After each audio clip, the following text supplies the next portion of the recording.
What's going on, y'all? So we're back for our first book review on the channel, and today it just felt right. There's so many videos talking about this book and the world that it's built, and just it's in the media everywhere right now because of a recent movie release, which I highly recommend watching. And honestly, this is different than a lot of other book movie adaptation things. I would honestly suggest watching the movie first, and I'll get into why later. But that first book review on the channel is going to be Dune by Frank Herbert. So honestly, really, how much is there to say about this book? I feel like this is the biggest sci-fi novel of all time, as far as I know. I mean, you have others like Foundation, but like I said, Dune, I mean, it's been there, done that. It's a huge masterpiece and masterclass in sci-fi literature. So, like I said, it just came out on the big screen, which is super exciting, and I think y'all should check that out. But let's get into kind of like the plot. So, what's it about? So, this is set in a distant future where intergalactic interstellar space travel is possible, and it follows House Atreides, and so that consists. And they're one of the great houses in the Dune world. And so you have the father, Leto, who he is the patriarch of the family, and he's the Duke. You have his wife, who is a Bene Gesserit, who's Jessica, and then you have Paul, who's the protagonist of the story, and he's the person we follow throughout the length of the story. Now, the Atreides family has been commissioned by the Emperor to take over the planet of Arrakis, which is this super important planet in the Dune universe. And so why it's so important is because that is where there's a spice called melange, which is responsible and allows like the space navigators to do interstellar travel and do all that. So like I said, it's immensely important in running the planet and making sure that it continues to be taken out and produced throughout the galaxy. So, like I said, House Atreides is getting moved there from their home of Caladan. They're moving in to this hostile wasteland of a planet to run this big operation, and they're taking it away from the old family who used to run it, called the Harkonnens. So the Harkonnens were this brutal group, I'm talking ruled with the iron fist, and they caused a lot of hostility on the planet with this group of rebels and natives called the Fremen. So like I said, there's a whole lot going on there, and it's about their movement into planet Arrakis, and they're kind of trying to run. So that's kind of where the story takes off, and I'm not going to get into all the other things because like I said, we'll kind of move in from there. And I don't want to give away too much. But like I said, you can kind of get the idea that the Harkonnens, they're not going to give up this huge industry that's made them immensely rich. And like I said, it kind of goes from there, and you can see how that story's probably going to unfold and the whole arc there. So I kind of want to get into some pros and cons. I like to start with the cons, get the negative out of the way so we can talk about the positive. So I'm fairly new to the whole sci-fi fantasy realm, and it's, like I said, I've really gotten into it lately, but Dune is a pretty big commitment, and not just in like the sense of length, which I'll talk about in a little bit, but in the sense of scope. So you kind of just get tossed into it. Like, there's a good little introduction, but a lot of it is just, they talk about it, and you kind of learn through them communicating and them doing things, especially on Arrakis and stuff like that. When they go to this new planet and there's technologies that are there, there's groups, factions, beliefs and stuff. And they do a decent job of explaining it, but a lot of it's just kind of pushed out there. So for me, it was kind of overwhelming at first. Like I said, I'm not too well versed in getting used to all this and being in something that's completely different, being in a world that's completely different from that. Like I said, so that can be a little bit of a con for some people. Another con is this is a big book. It's 800 pages. Like, it's a commitment, And like, I feel like you have to actively read. It's not one of those that you can kind of be consciously, you have to consciously be aware of what's going on, because a lot of things you'll miss if you're not super attentive into what's going on. So like I said, that's kind of why I recommend people watch the movie first, because the movie's only the first, I think, maybe half of the book. I think it's like the first 300-400 pages. So like I said, you'll know in a 2.5 hour window if this is a story that you like, if this is something you want to continue reading. And like I said, there's a lot left out in that first 400 pages that you're going to get. There's a scene in there, the dinner scene. Probably one of my favorite scenes in the book is completely left out in the movie. I think it's just so fun to see that political diplomacy and those kind of battle of the minds and stuff. And just, it's super exciting, super fun. And that was left out of the movie. So, like I said, you're going to get a lot you're not going to get in there, which is always the case. But, like I said, where that's trimmed, you'll know within that 2.5 hour period if this is for you. So, and last thing, I know a lot of people may have trouble with this, expecting this super awesome thriller that's so exciting, but it's a slow burn at first, you know. Like, I'm not going to say that the payoff's not worth it, because it definitely is. It's so good. And once you get into that last, like I said, you get past those first 300 pages, you're gone. But like I said, if you're reading sci-fi fantasy, that's something you're accustomed to, something you know about. But for people who are trying to step into it, be aware that you're going to get a lot of exposition. You're going to get a lot of talking about the world, the universe, the galaxy that you're immersed in. So like, you're going to get a lot of that, and you're going to be like, well, this is kind of boring. This is kind of a slow burn, but the payoff's worth it. So grind through, and I promise you're going to, if you can make it through that, the rest of that book's going to be smooth sailing, and you're not going to have any trouble with it. All right, so let's move on to the pros.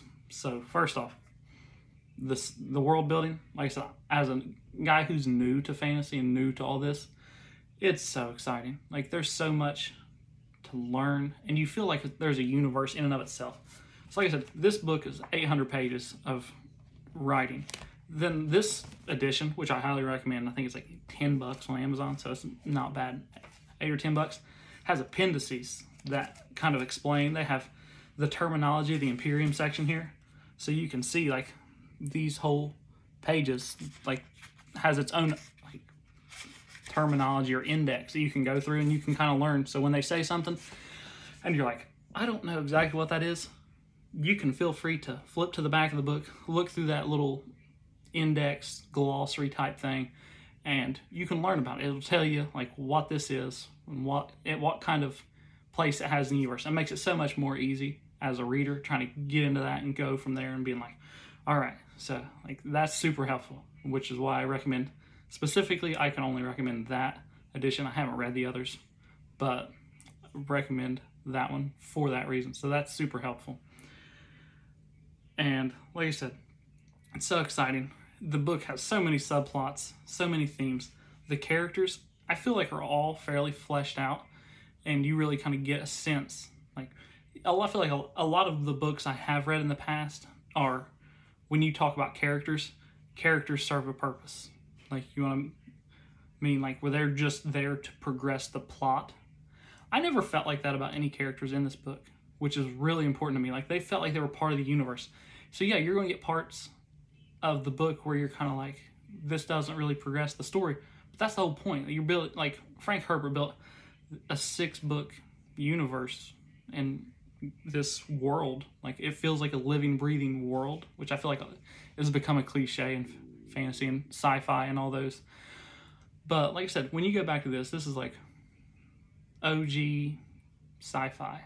So like, it's really cool to go back to its roots and see like where a lot of these things that have become tropes at this point come from. So like I said, that is super awesome to see these super fleshed out characters that feel like they build the world up. Like, it doesn't feel like a character is just there as a disposable thing, or they don't have like true motives. They're just a plot tool. Everybody feels like they have motives. Everybody feels like they have some kind of purpose, sense for being, even if it doesn't directly link to the plot, which that could be a turnoff for some people. Like, they may be like, this is just so much wasted space, so much exposition. And some people may not like that. For me, like I said, I'm open to all these experiences, And that was really one of the first books I would say I read that I felt like I got a good glimpse of how to do those characters that just build that world. And like I said, I was talking about subplots and themes. As far as I can tell, Dune's got a little bit of everything. Like, so you got these themes of like man versus nature, these cultural clashes and these differences that you would see just because, like you said, you have this super like traditional regal group of the Atreides coming to planet of Arrakis that has this group of native, I guess you could say rebels, but they're just the natives of the planet who have these like different cultural norms. And then you have the Bene Gesserit, which are very particular, and then you have these factions of army members and the Harkonnen group. So like you have all these different little factions that have slightly different cultures and ways of doing things and signs of respect and all these things. So it's super interesting, super neat. And like I said, a lot of it plays around this idea of water as a resource, which I guess I kind of left out in the plot part, because like I said, there's so much in this book, it's hard to talk about everything. So like I said, that water and how people treat it, because like I said, the Atreides come from this planet where water's plentiful. They come from, looks like I imagine something like Washington State, Oregon, that area, like northwestern, where like water's plentiful, the forest is dense and rich, to move to this planet where water is an extremely valuable resource. And a sign of respect is someone spitting on the ground in front of you, because they're giving their life force, their water. So like it's just super cool to see these cultural differences and just neat stuff like that. And then like I said, you got these things of like politics and power plays, and then it dwells into religion and these big beliefs and the future and premonition and ecology on Dune. And then you get revenge subplots. You get these super focused and like intense desires to seek out these revenges and avenge people and all these different dynamics. And like I said, then you have the big plot of like doing what's right versus doing what is good, like what you want, I should say, like doing the right thing versus doing what you desire to do, in spite of what consequences that may bring. Like I said, I think that plays a big central theme in the book, and it's super fun to talk about, super fun to get into. So like I said, I won't get into it here, but I would love to hear from you. If you have read it, or if you plan on reading it, or if you read it because of this video, let me know down below, because I would love to talk about it with you. Because like I said, I get all worked up about this book. Like I said, I read it a month and a half ago, 2 months ago, and I've just not stopped thinking about it. I've been reading a lot of other things, but I'm definitely planning on moving into the series. So the day after I finished, I went and bought Dune Messiah and Children of Dune, which are the second and third books. I don't think in that order, but I can't distinctly remember. So like I said, I'm really excited to return to this universe, if that tells you anything about how I feel about it. And like I said, one of the last selling points I have is the sandworms. I think they're one of the coolest creatures, because I feel like in so many different forms of media, like you've seen these redone and retooled and repurposed. I'm talking video games, like you have some of the bosses in the game, like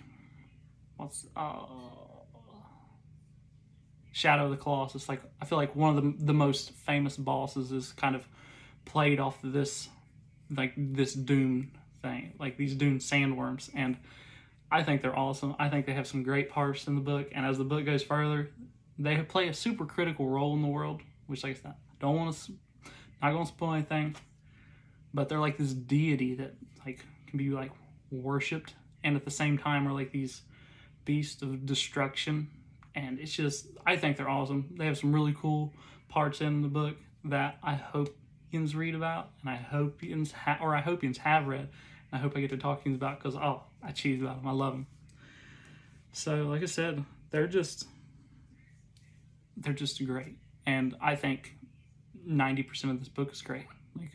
Like I said, every book has its flaws, and I've talked about a few of those, and I've talked about some of the pros, the cons, the withdrawals, and overall, I think you can see that I'm very much more positive about this book than I am negative. So I can't recommend this book enough, especially if you're like me and you're starting out into sci-fi fantasy. I think this is a great point. I think this does a good job of meshing those two realms, I consider it a sci-fi book. But I've heard others defend it as a fantasy book, and vice versa. And just those two aspects, these traditional tropes that you see in fantasy, can kind of be brought over into this book in some ways. But then you gotta realize it's I think it was, I don't even know what year it was. I think it's close to the 50s, 60s maybe. So you're talking a book that's 70, 80 years old. So, and this book has inspired so many people in so many different mediums, especially in the sci-fi genre. So you're gonna see a lot of things. You're gonna be like, I've seen this tons before, but you gotta think of it from that perspective of, this is where they came from, and this is kind of how we got to where we are now. And like I said, I can't recommend this book enough. I hope you all have checked it out or will check it out from this video. And like I said, I just want to give a quick shout out to my personal favorite booktuber, Mike's Book Reviews, solely for the fact that he's the one who got me so interested in reading this. I had it on my TBR forever. And like I said, as I got into sci-fi fantasy, this is his favorite book of all time. And I can entirely see why. I wouldn't call it mine. But like I said, it's a great book, and I think everyone should check it out. But if not, let me know what you are reading down below. Let me know what you think about it. If you've read it and you feel entirely different than me, I want to hear why. Because maybe you'll say something, I'll be like, that's a good point. You got it. I understand. And I'll see some points. So I said, let me know what you think of Dune down below. Let me know if you want to read it. Let me know if you have read it. Or if you go read it, let me come back to this video and let me know how you feel. All right? But in the meantime, stay reading, y'all. See ya.